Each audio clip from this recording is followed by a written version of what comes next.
Hello everyone.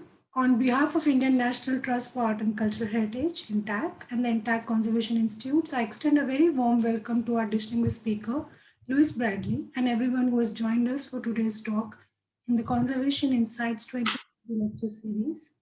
I'm Dr. Padma Rohila, Director, ICI Delhi. Now to introduce our speaker, Louise Bradley is a conservation framer in private practice in Melbourne, Australia, specializing in the mounting and framing of works on paper and framing of modern and contemporary art. She has extensive experience in mounting collections of prints and drawings, including with the National Gallery of Victoria, where she worked on the Art Foundation of Victoria project to remount parts of the print collection. On this project, she focused on remounting prints by Albrecht Dürer and the collection of German engravings.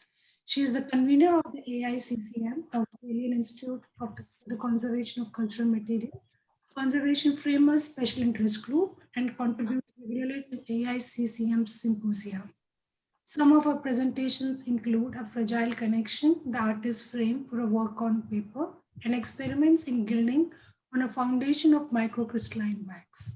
Her paper, Reproducing Decorative Mounts, was published in Art on Paper, Mounting and Housing, Archetype Publications, in association with the British Museum. The title for today's talk is Mounting of Collections of Work on Paper. In this talk, Louise will discuss mounting of works on paper, focusing on ways that collections of drawings and printings can be stored and mounted so they are available for viewing in a study room and for framing for exhibitions. Louise will show different types of mounts and the hinges that are used to attach an artwork into a mount.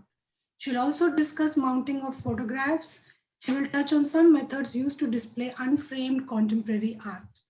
Before I invite Louise Bradley, may I please request all of you to mute your microphones. Please type in your name, organization name, and email ID in the chat box. And your questions too. We'll be taking those right at the end of the talk. Thank you, Louise. Over to you now. Okay, thank you, Padma. Thank you for asking me to do this. This is quite a large topic, and on the surface it sounds and looks simple, but in reality it's a fairly large and slightly complex field, but I'll try to make it clear and straightforward, and I might move quickly, but there's time for questions at the end. Now, reasons for mounting work would be mainly to keep the artwork safe, also so it can be viewed in a print study room where there are small shelves and mounted prints can be displayed temporarily, and also so it can be framed for exhibiting inside a museum or gallery. Museum collections use standard sizes. It makes it easier for storage, and sets of frames can be kept and purchased for use with each different mount size. People work from the mount size, and the frame is made a little bit bigger so that the artwork has room to, or the mount has room to move around inside the frame. And hopefully you might be standardized nationally so that institutions can easily learn with each other. One common set is a British Museum standard sizes. I believe these are used by NGV still. Sometimes you might customize sizes, like I think H and I might be for the NGV alone to accommodate large modern works. US photographic sizes match up with photographic paper sizes. If you have unmounted collections, or you're building your collection, or you are waiting for funds for a collection, how do you keep that work safe? You might put it in a glassine folder. That's one of the easiest ways and quite inexpensive. Tissue folders can be good too, or wrapping with tissue. And if you have poor quality boards, use a barrier or interleaving sheet between the artwork and any acidic board that might be in there. So this is the easiest approach, is a glassine folder, and you'll see on the bottom a little tab that would be used to handle the artwork. These folders make it quite easily to move artwork and handle it without actually touching the piece itself. And that's where you might use that to touch the artwork or move it. This is a buffered tissue paper wrapping for a print that's awaiting its mount. Also, if you have sets of artwork that have been mounted before, but the material is poor quality, you might slip that barrier paper between the artwork and the poor quality board. And you'll see that here. Here's your buffered tissue, and it's also placed inside a glassine folder for protection. Storage of mounted works. Solander boxes are really ideal, but they can be very expensive because they're custom made and airtight. Archival board boxes are also good. Not as good as seal, but they will keep insects out. Hopefully you won't have insects in your museum, but they are an issue for everyone. So you have a set of mounts. And here's your Solander boxes. You can fit about 20 mounted works inside a Solander box. You can see it has an excellent seal. There's a set of prints inside a Solander box. And when you work with mounted collections, so you're looking for a certain piece, generally there's a list on the top, and you might work through until you find the piece that you want, always moving from the body of the box to the lid of the box. And don't turn the artwork upside down, just keep it all face up. And when you find your work, you'll open it up to move the interleaving sheet if you have to examine the work. This is an archival corrugated box, a clamshell box. You open it up, and here you might have smaller works that will one day be attended to, wrapped in tissue, and also mylar sleeves can be a good option for some photographs.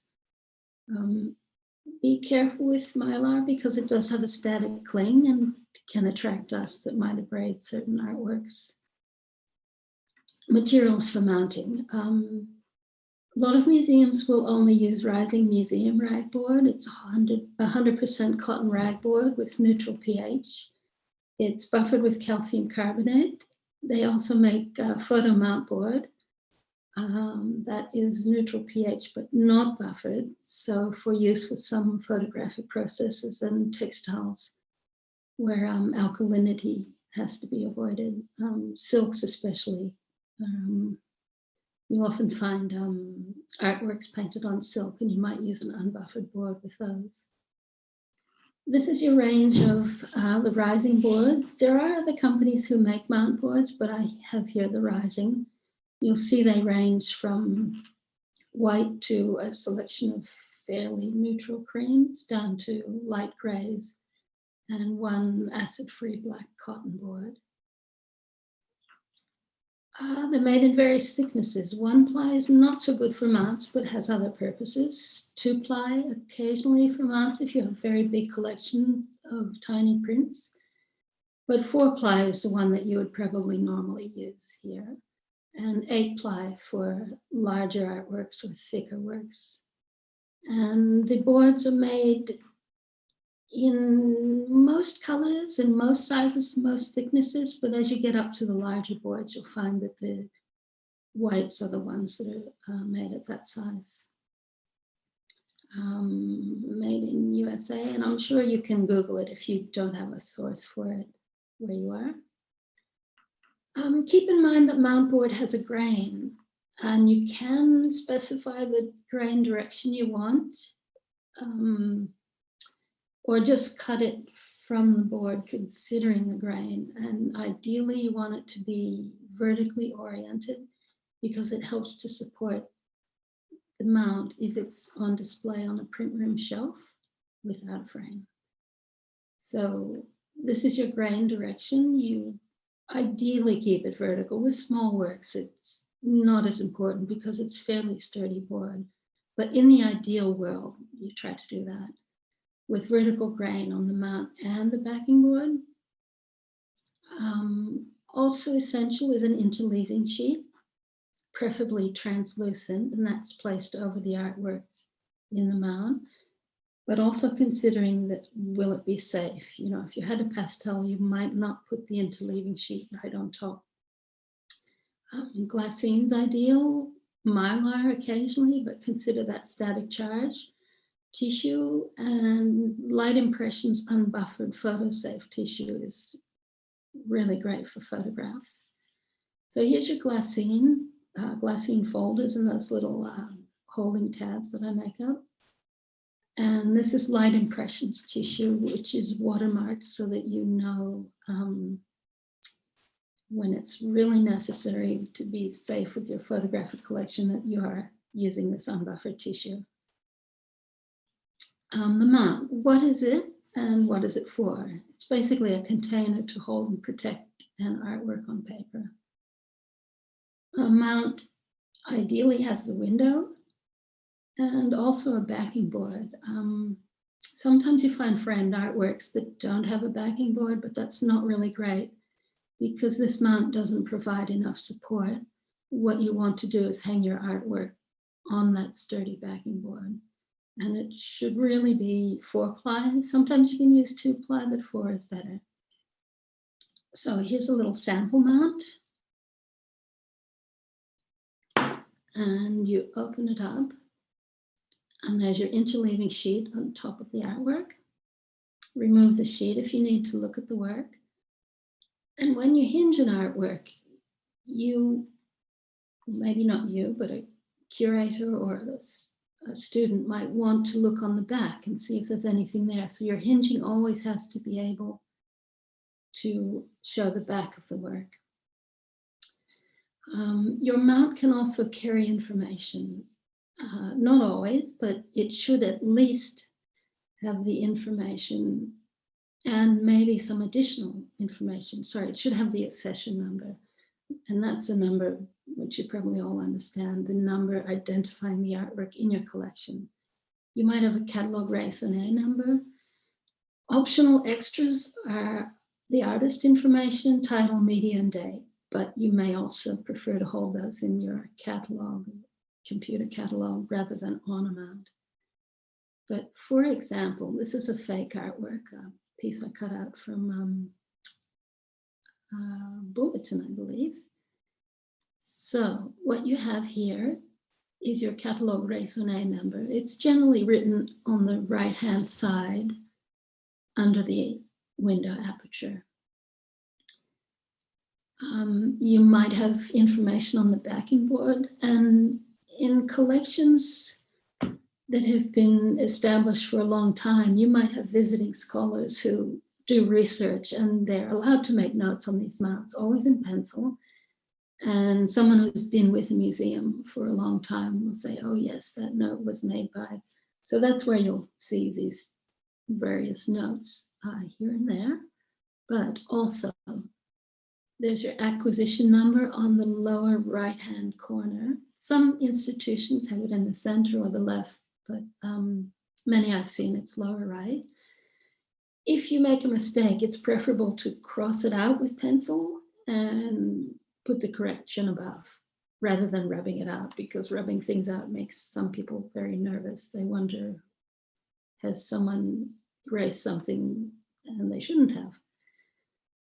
Okay, so now the accession number will also be on an artwork, and generally a curator or a conservator will do it, but occasionally I have to do it. Now this is also a fake Rembrandt. It's a print from a gallery bulletin. You always use a 3B pencil because it's extremely soft and it won't emboss the artwork. And you turn the artwork over and the accession number is put on the lower right-hand side. Occasionally you see them in the center of the artwork, but it's better if you standardize and have it in one location so you're not messing about and looking for these numbers. And that number is also on the corner of the mount, the lower right. That way people do not have to handle the artwork to identify the piece. But that number is under here in case, well, say in case of theft, someone will be able to identify a work from that accession number.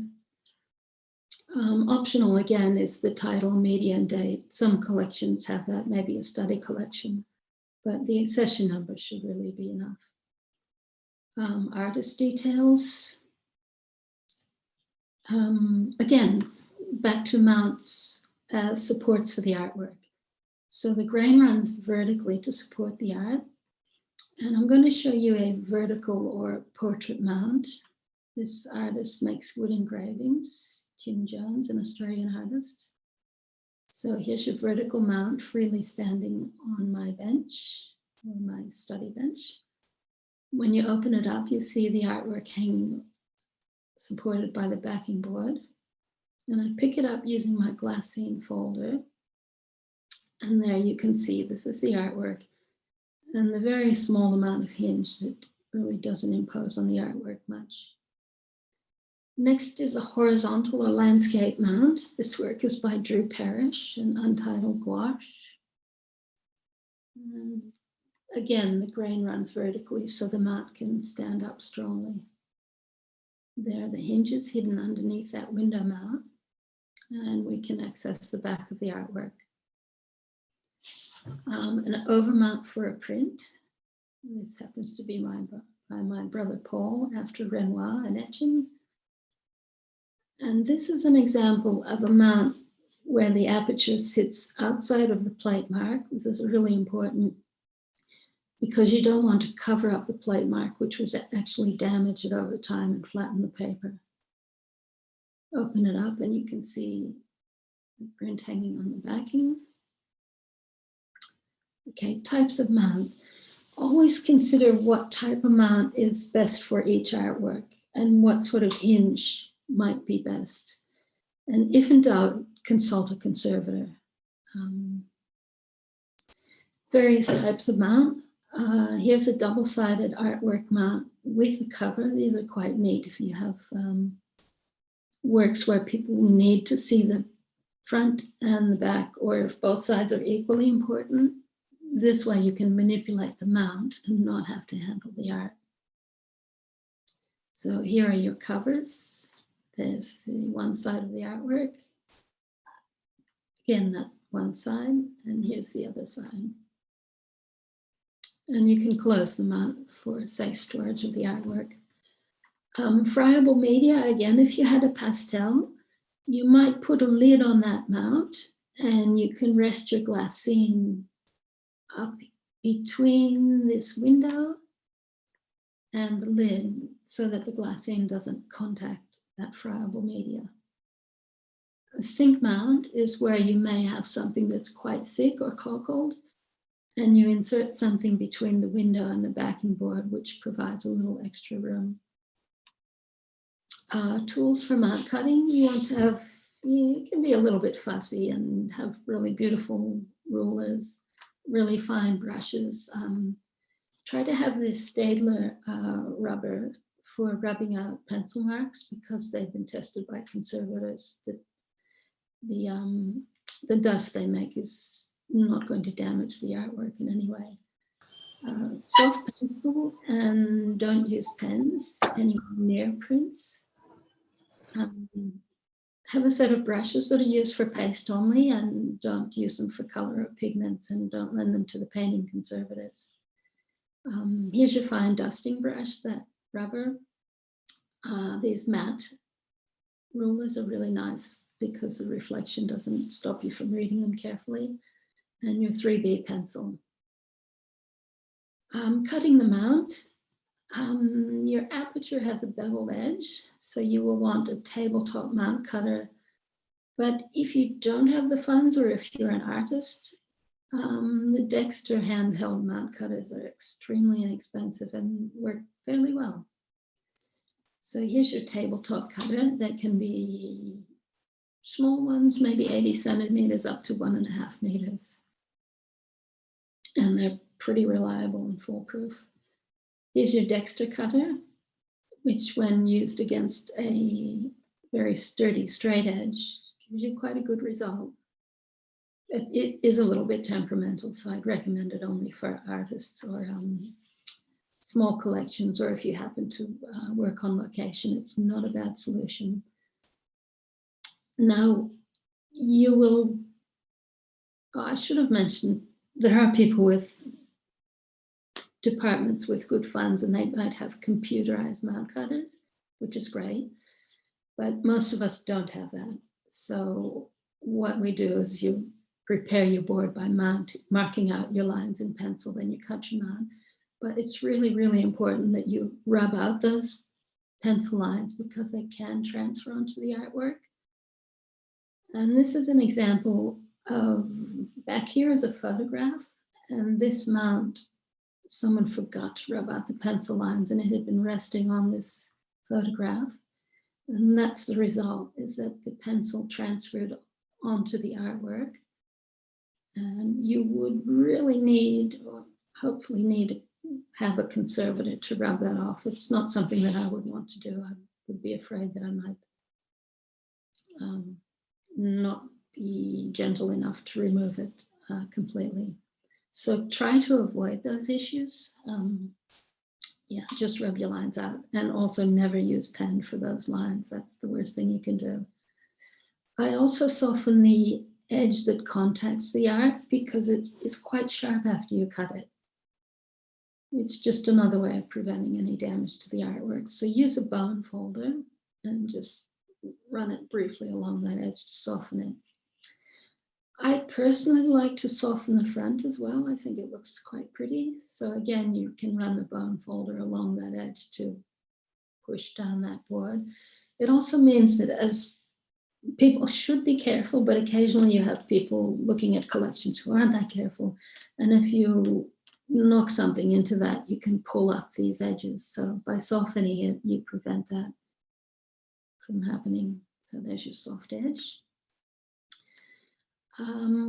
You take your mount and it's always book hinged to the backing board. So it's hinged as if it, well, in most collections, it would be hinged as a Western book is hinged.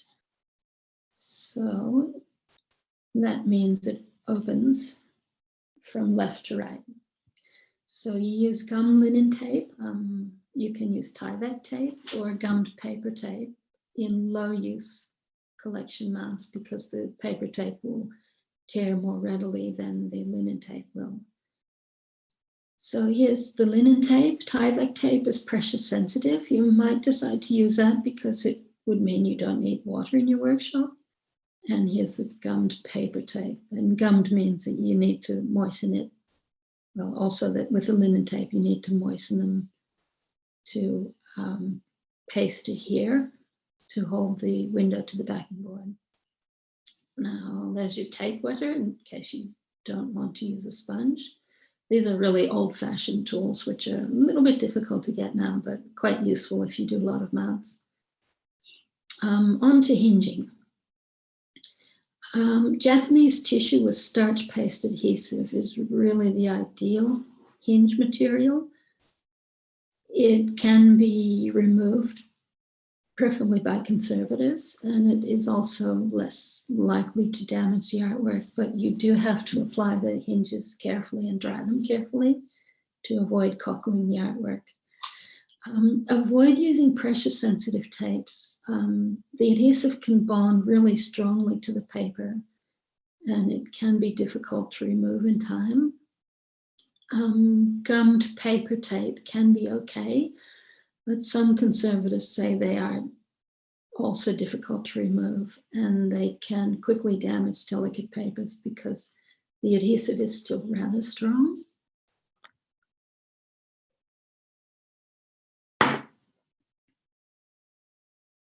Now, this is an artwork using one of those pressure sensitive tapes. And if you don't get them off quickly, they do become difficult to get off. And unfortunately, someone has been a little bit energetic here and applied it not only to the back of the print, but also to the front. So you probably need a conservator to get that off. And you do want it to come off so it doesn't bond tightly there. And I know a lot of these tapes are marketed as safe for artwork, but just be careful with them. Maybe talk to your conservator. And it's tempting because they peel off and they stick, but yeah, just be a little bit careful. They're good for some things, but I wouldn't personally use it on artwork. Various types of hinges. Just consider each time what's good for that artwork. Here's a V hinge. Now this is a set of mounts that I made with fake artworks on Mylar so that you can see right through the fake artwork onto the hinge structure. So this is a float mount and the V sits underneath, hidden under the artwork, normally hidden. And there's your V. You do have to be careful that you have, I'll go into detail on this later, but that you use a little slip of Jamye, which is a spun polyester fabric. And you must get that under here so that the artwork doesn't stick with the hinge onto the backing board. And once I turn it all over, you'll see that there's just a little tiny, maybe 2 millimeters of that hinge is needed to hold the artwork or to actually contact the artwork. A T hinge is literally a T, and that is good for many, many artworks because you can prepare your hinges, let them dry, and then suspend the artwork from the tab at the top, which ends up shaped as a T. Again, you'll see if you get larger works, you might decide you need about 5 millimeters attachment, making it a bit stronger. And there's your little bit of hinge visible there. Float mounting on a support sheet is great. These support sheets are really fantastic. If you have key collection works, and also I think we did this for the Dürer collection, if the work needs a new mount because it's studied a lot and handled a lot, and the mount may become a little bit grimy, or maybe the colors change and the curator wants a different color, you simply remove the support sheet and set it into a new mount. So here's your artwork. And there's your support sheet. So you can see that this can be, you could even cut it off and the artwork is safely stored on that. In this case, we used a Strathmore rag paper so that it was equally safe for the artwork. Those were little tiny, this is a beautiful paper that's still available, a 14 GSM paper. It's really quite strong, but very, very delicate, nearly transparent. You can see there. Past few hinges are useful for heavy sheets, modern art, cockle papers, and the hinge literally passes through a slot in the board or sometimes through a support sheet. So you can see through this Mylar artwork, the attachments here, and it passes through that slot and is attached onto the back. So you can have quite a strong attachment. Making starch paste. Definitely use conservation grade starch powder, 4 parts distilled or deionized water. Soak it overnight in a stainless steel cooking pan. I find about 80 grams of starch and 320 ml water will give you about 1.5 cups of paste. Ideally, you're going to simmer it, stirring constantly to keep it from boiling over with a bamboo spatula, 40 minutes to up to an hour. When it's done, you cover it with distilled water to cool it, sieve it in through a Japanese horsehair strainer, and the paste only lasts for 4 or 5 days. So that's your strainer. They're ideal, but they're not inexpensive, but with good care, it would last forever.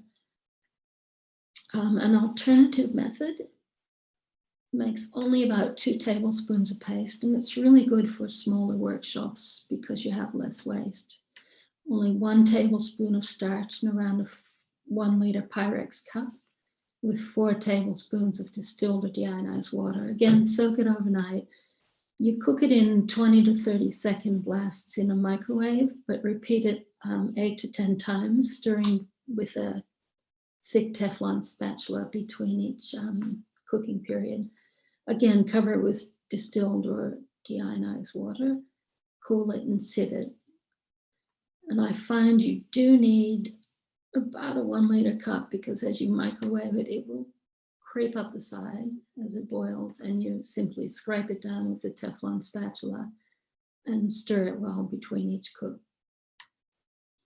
An alternative to the horsehair strainer for small workshops is a plastic sieve or a nylon sieve and a Teflon spatula. But don't use metal sieves for paste, because you can risk having little bits of metal get into the paste and then onto the artwork. And then you'll have discoloration problems in the future. So here are your sieves, and that's a lovely Teflon spatula. This is your paste before sieving. So you finished your paste, take a lump out. It's quite solid and rubbery and you won't be able to hinge with it. You need to put it in the sieve and press it through 3 times. And you end up with quite a soft, well-blended paste. Thin that with distilled water to the consistency that you want. Japanese tissue is this ideal material for hinging, but you do want to get it from a source in Japan or from a conservation material supplier. Try to use 100% kozo, and you can choose several weights that will work for different kinds of artwork that you might be handling. This is a sheet of this beautiful tissue. You can notice the really long fibers in it. And it is so fine that you generally can practically see through it. You'll see the chain lines there. And many of them are still handmade by master craftsmen. You wet tear the tissue because you get a beautiful feathered edge that blends beautifully into the artwork, and you don't see crisp edges where your hinge is. You use either a soft brush with distilled water or a Japanese water pen, which you fill with distilled water. So buy that pen new and only use it with distilled water. So here are 3 grades of tissue that I use. There's a 14, 35, and a 42 GSM with their feathered wet torn edges. And this is a sort of pen. I prefer the Japanese brand, but there are other brands available. And you simply unscrew it and draw some water into this cavity. They're really fantastic to use. So you might fold, well, I've already torn this into a long strip, then I fold it down the middle to make 2 hinges. I wet it here and then tear it, ending up with my feathers all around. And you can see how fine and clear this paper is. You can see almost right through it. Applying hinges to watercolor. Keep in mind that this watercolor is strong enough to be unsafe enough to be turned upside down. This method might not be safe for everything because some artworks should not be turned upside down, like a pastel or a mezzo tint. You might have to hinge them right side up and sneaking your hinge underneath the artwork. But this method works quite well with many artworks. Okay. So here's my artwork, which I showed you earlier. You want to prepare your workbench. Have a clean sheet of blotting paper, and you might add glassine or Rimet to protect the artwork surface as well. And have your pieces of blotter, Rimet, and some weights ready for drying the hinges. So the hinges, of course, are going to be placed on the back of the artwork. You might have your artwork face up, but the top edge is facing you and ready to be turned over. Now you put the artwork face down on the protected surface. My artwork has a fair bit of adhesive discoloration. Try to ignore that. So now you're ready for hinging. The blotter and Rimet there's a set underneath the artwork where the hinges will go. And this remade prevents the hinges from sticking to anything apart from the artwork. The remade also helps to wick out moisture into the blotter. And the weights are ready so that you can rest them over the hinges and the blotter and to assist in the drying and prevent cockling of the artwork. So here's your blotter and remade under the area where you're going to put the hinge. And here's another set of blotter and remade, which you will place on top once the hinge is on. And lead weights that are about maybe 80 to 100 grams each. You can buy these, but you can also make them yourself. But be careful when you're handling the lead shot. You want to carefully bag it and put it into these little inserts and stitch them up. Applying starch paste. You will paste your hinge out onto some waste mount board. It helps to absorb the moisture and get as much moisture out before you put it onto the artwork. So pasting out. And you're pasting out that edge there. And now you apply it to the edge of the artwork. In this case, I have put about 5 millimeters on it and about 2 centimeters from the corner. So now we have 2 hinges on. Now I place the remade on top of the hinge. And then the blotter. And these are sheets of small pieces of mount board that I use to spread the weight a little bit, and the weights. Now it is important that you attend to the blotter as the piece dries so you can prevent cockling. So after a few minutes, you might shift the blotter a little bit and put the weights back down. So shifting the blotter, it's really important, but you also slide the blotter away, maybe just a centimeter or 2, and the remade. You definitely don't want the moisture to cockle this artwork. And you'll move it every few minutes, starting initially maybe 30 seconds to a minute. Change the blotter if necessary. Dry very carefully for 15 minutes to half an hour, keeping an eye on it. And then rest it under weights and dry blotter until it's fully dry. You know, if possible, you can let them rest overnight. So here I am still moving the blotter and the remade. And now we have our fully dry hinges. And there they are, protruding from the top. Now we need to apply the cross tab to the backing board. So when you prepare the cross tabs, one edge is straight cut, and that's the artwork that will sit against the straight edge of the art. And the other edges are feathered. So here's your straight edge and those finely feathered edges. Paste it out again onto some mount board to absorb some of the moisture. The cut edge is placed against the edge of the artwork. So this is your artwork, and here is the edge of your tab. And imagine or attempt to make it roughly about 1.5 times away from the thickness of the artwork so that, again, you can turn the artwork over to access the back if necessary. Smooth the tab down using remade, and again, you need blotter and weights, and change after about 10 minutes because it's not directly on the artwork and it's against the mount board. You might change it less often, but again, allow it to dry several hours or overnight. So here you've applied the tab, and it looks like it could be already dry. It looks quite neat and firm. Okay, other hinging materials apart from the Japanese tissue. You may use archival mounting strips. These are quite useful. Gummed paper tape, but possibly better for artist use rather than in a museum, because you do want to consult a conservator before doing that. The adhesives are a little bit strong. Mylar photo corners can be great. Handmade paper corners.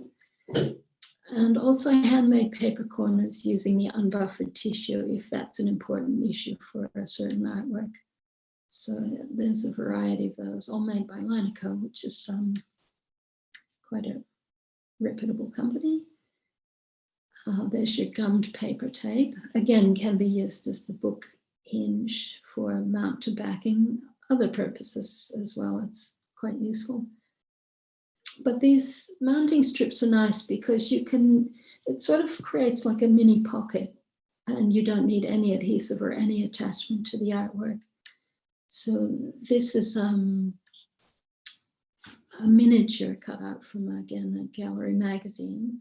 So imagine that you had this artwork and it was several millimeters thick, that these little mylar, it's actually quite thick mylar with a sheet of ragboard and a pressure sensitive tape on the back. So it creates like a little shelf for the piece to sit on. It's not ideal that it's protruding on the image area, but it was not a bad example.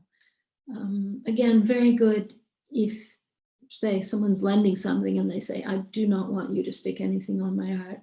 You can use these, and for a temporary exhibition, it would be perfectly adequate. And that's an example of a handmade photo corner on a photograph, because in general, photographers don't really want you to stick anything on your artwork, on their artwork.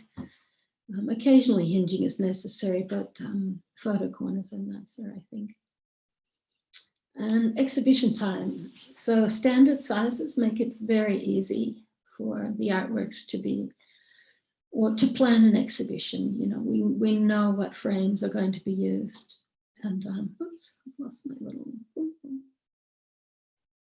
You can plan the exhibition because you know the size of the frame from edge to edge, and the artwork can be quickly put into those frames. Just take them from the cylinder box.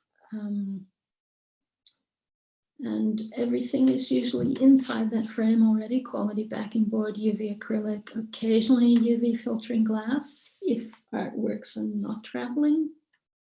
Ideally, you travel them with the UV filtering acrylic to reduce the risk of glass breaking. Popular solution is the backloading timber frame fitted with spring clips and a plastic gasket. Some versions have an aluminium security fitting, which is ideal in helping to prevent theft.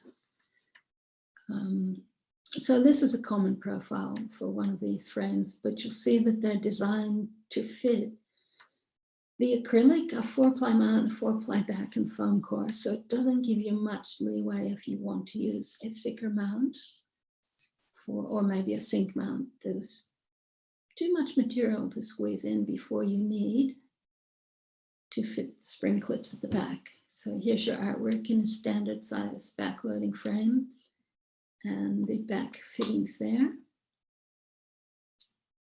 So that's your spring clip, and there's the gasket sealing. It doesn't provide a really great seal for it. So it's not great if you're in an environment where there are a lot of pests, or most homes you probably wouldn't want to use those because the seal is not great. And there's a spring clip which fits into the groove, and the detail of the spring clip, steel spring clip. Backloaded aluminium frames are quite nice. This is a powder coated welded aluminium frame by Small Corp, fitted together with a timber strainer at the back, and also fitted with really lovely powder coated screws. So, and they're extremely thin, but very, very strong, and quite good for photographic collections because the aluminium is an inert material. And here's your beautiful powder coated screw countersunk there. One issue is some people don't like these screws visible at the side, but it's a good solution, and it makes it much more difficult for someone to steal something because it's all securely fitted in there. There's your timber strainer at the back.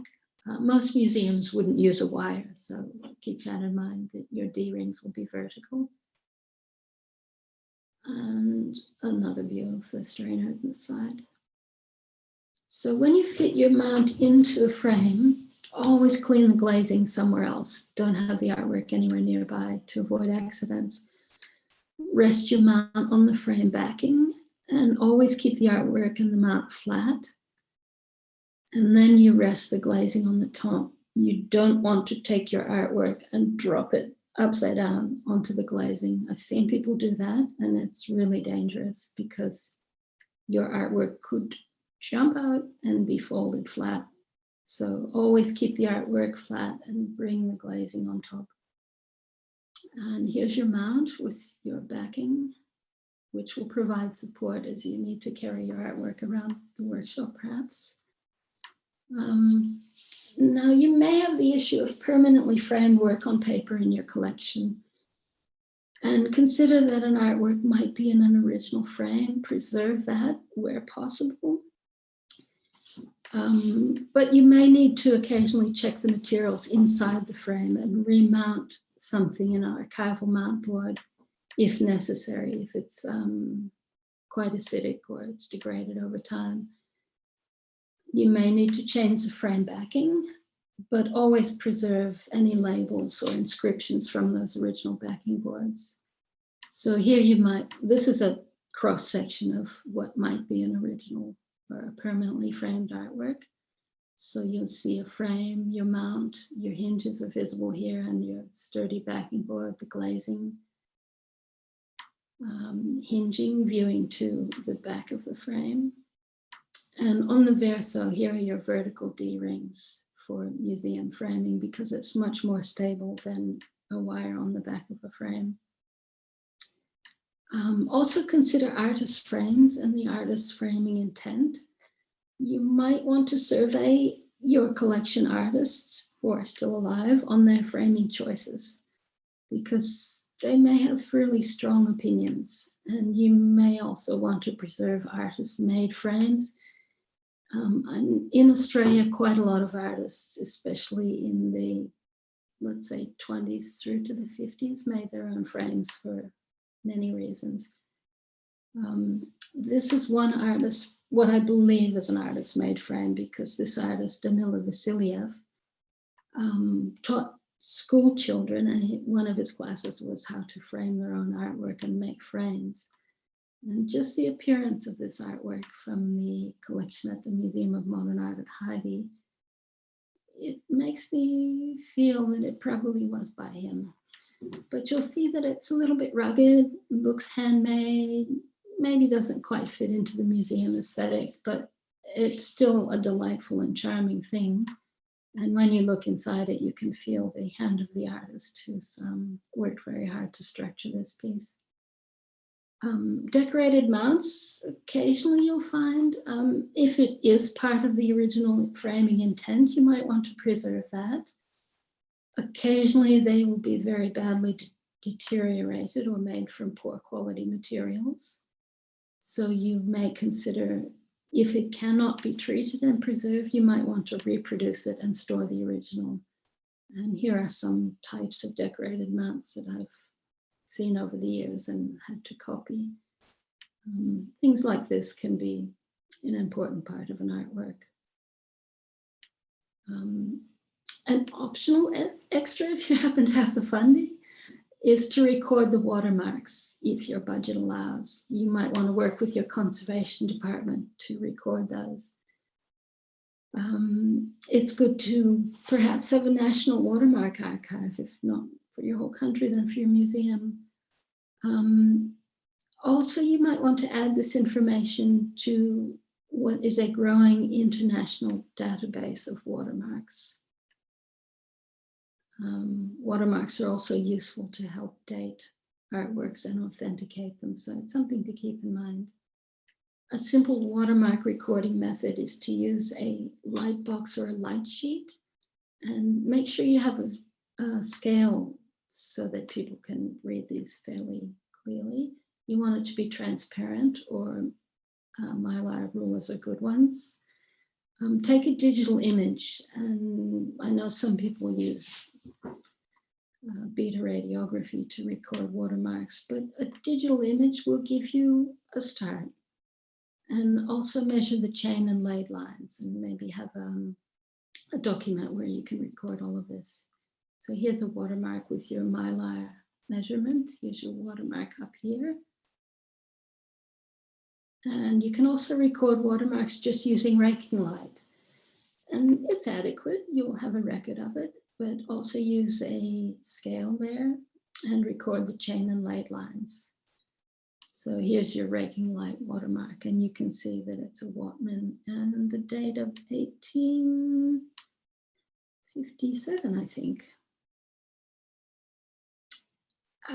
I will leave you with a really good reference for mounting.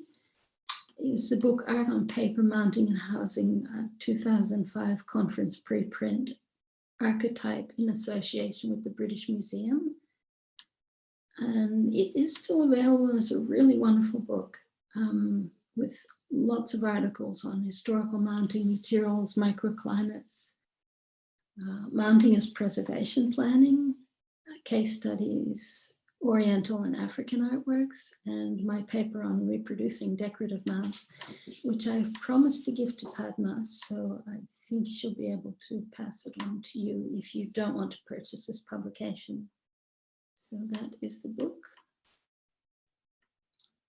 And thank you for your attention. Thank you, Louise.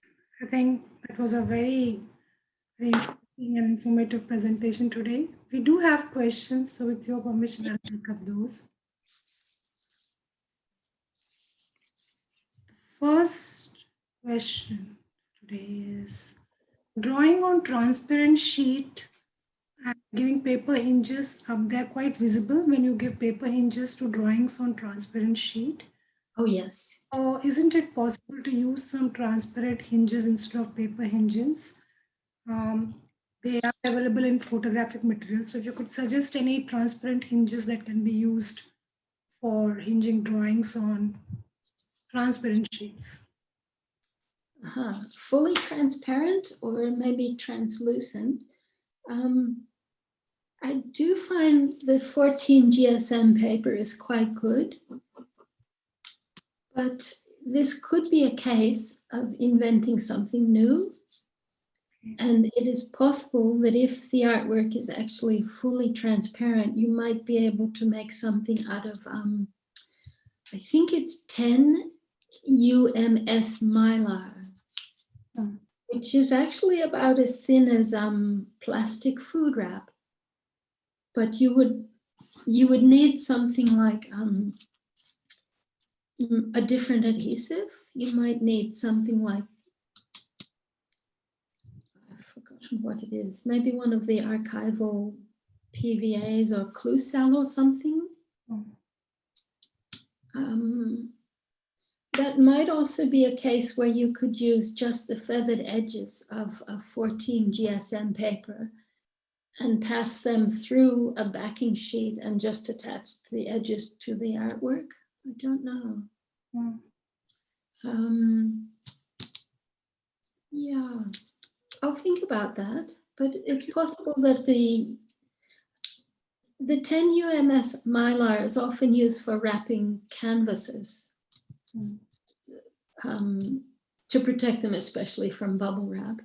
And you might find that in the painting conservation department and have a look at that and see if that could work.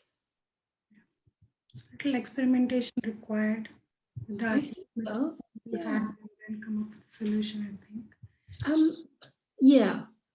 The other idea, which I actually forgot to mention in this presentation, was with modern artwork. There's a lot of work being done with magnets now, so you don't actually need to attach anything to the art. And there's a wonderful publication. I can send you an email with the title. It's by Gwen Spicer, and it has every possible thing, every bit of information about mounting with magnets, mounting for textiles, drawings, and there's a museum in Australia called GOMA, Gallery of Modern Art in Brisbane, where they do a huge amount of work using magnets. I've seen things attached to walls and ceilings with magnets, and it's been quite a revelation what they're doing with this. Yeah. We did have a presentation, but Morvena, where she mentioned textile. She's a textile conservator, where she mentioned mounting using magnets and the reference. So I think that's a think for such artwork. Yeah, that's been very good for textiles. No sewing, no glues or anything, adhesives. Yeah. Thank you. The next question is how can one determine the grain direction of mount board? Oh yes. Well, first it will say on the box with the rising museum board, it actually says grain long or grain short. Which means if your board is roughly 1 meter by 1.5, long means it's running that length of the board, and short, it's running the short way. In Australia, we tend to only get one choice, but I think because it's made in the US and Europe, you might be able to, from your supplier, say, I want this size long grain if you're mounting things and you know it will generate less waste. But also, if you have smaller pieces, simply bend it and you'll feel less resistance. The grain is running that way. If you bend it and there is resistance, it means you're pushing against the grain going this way. You can also look at it and you'll see a little texture, just a soft texture running along the grain. Yeah. Thank you. The next question is, what was the method used for double-sided mounting of the artwork that you had shown? Oh, that one, yes. You know, I made my own mylar strips, similar to that that mylar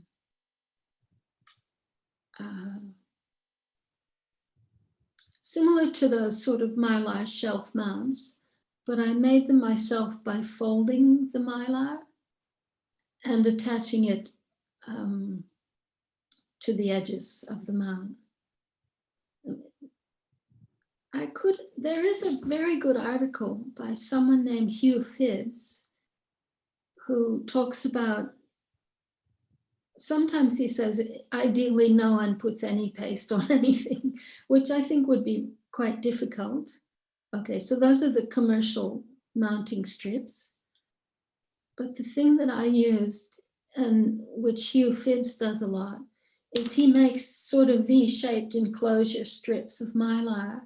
And then he very craftily makes like a little sling enclosure by cutting slots in where they cross.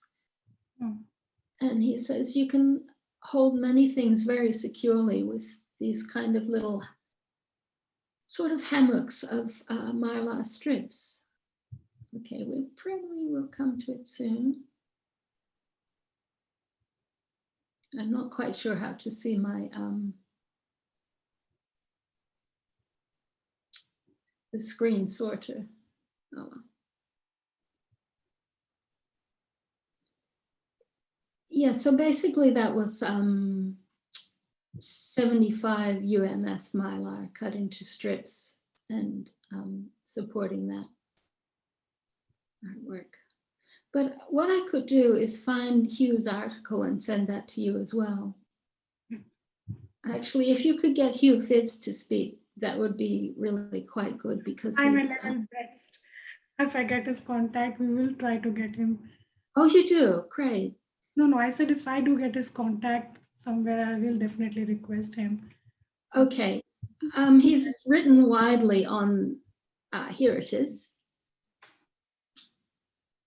You know, I don't really have an image of that, but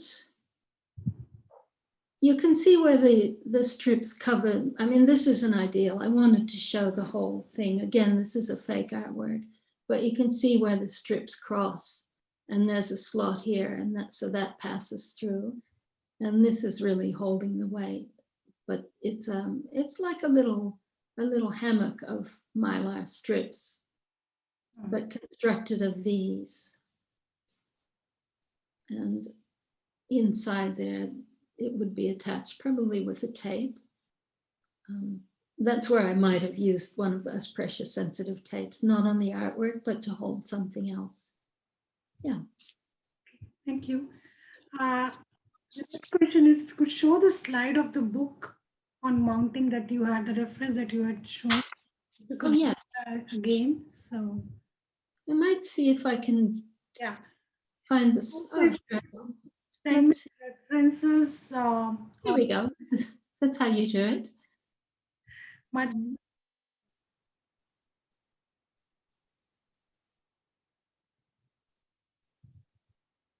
So go to slide.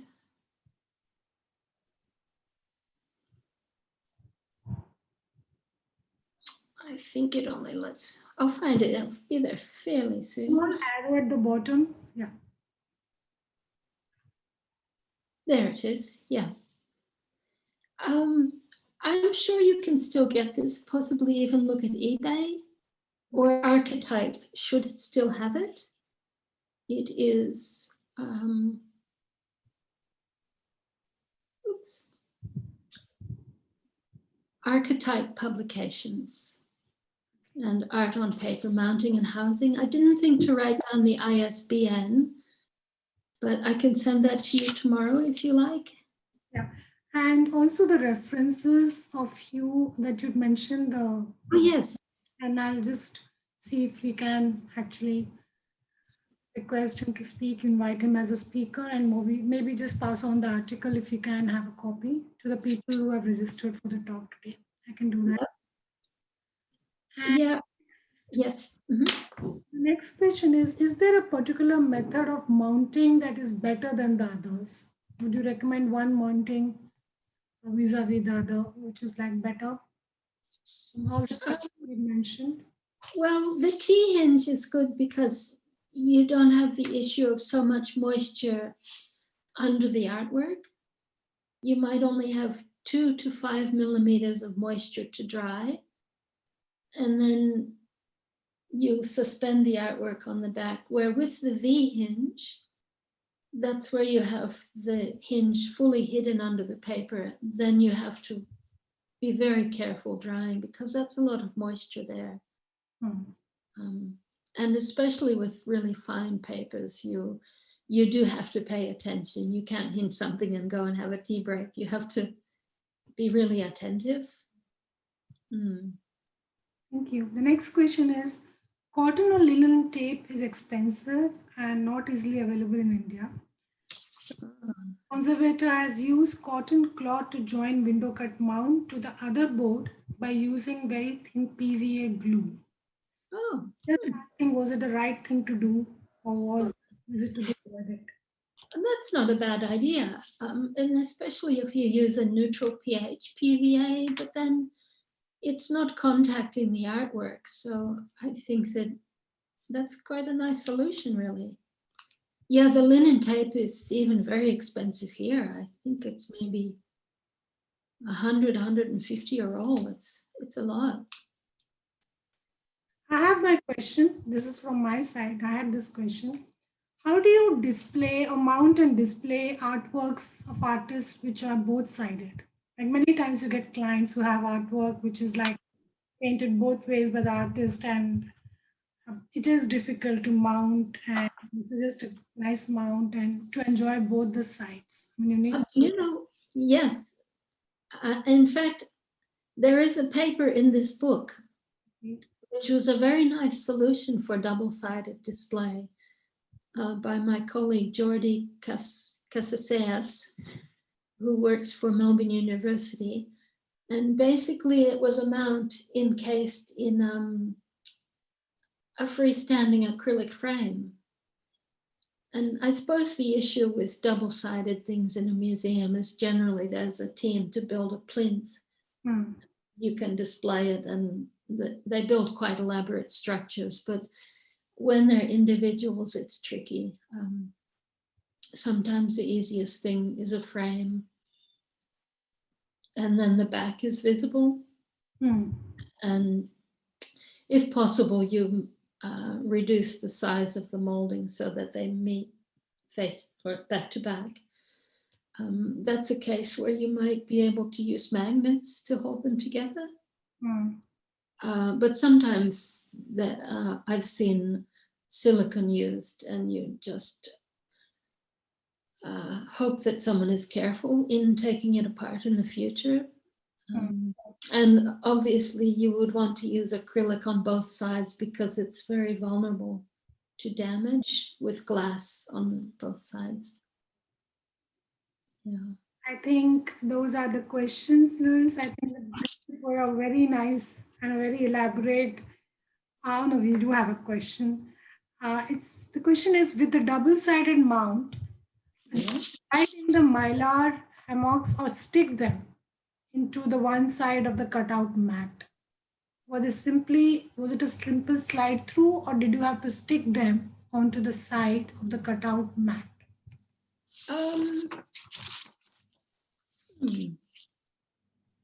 I think in the case that I showed you, it was attached to one side. There is another way, is that you have another mount in the middle, and you can suspend the artwork using the Japanese tissue from the corners. And then the mounts simply swing over. That's one method you could use. And using Japanese tissue instead of mylar. I often see, well, it used to be common what they called an inlay, where a sheet of paper was prepared, where a little window was cut just maybe 2 millimeters smaller than the artwork, and paste was applied to the edges, and the artwork was held on that sheet. I'm not sure you would want to paste onto a mount board window. It's better if you would have that inlay and suspend it inside the window of a mount. Stick to that. Yeah, I do have a small paper on the structure of that sort of double-sided mount. I could send that to you. That's it. Anjali, is it clear, or do you want to elaborate on that? Most of that question was mostly from you, so I thought, is it clear? Yeah, she says. Okay, good. She says it's clear now. So whatever material is sent to me by Louise, I'll be sharing it with all registered for this talk. So I think things will be more clear when you read it, understand it, and probably even work out on dummies and prepare some dummy artwork and start doing some mounting experiments. Maybe it will be more clear at that point. Yeah. So thank you, Louise, again for a wonderful talk. I think a lot of questions on mounting answered. And thank you so much. I know it's getting late for you. Oh, that's okay. In the evening. So I won't keep you for long. Thank you so much. Thank you everyone for joining us. Thank you for a wonderful session today. Thank you. Okay, thank you. That was great. See you again. Yeah, see you. Please do join us. Oh, yes, I will. To have you around. Yeah. All right. Take care. Bye. Bye.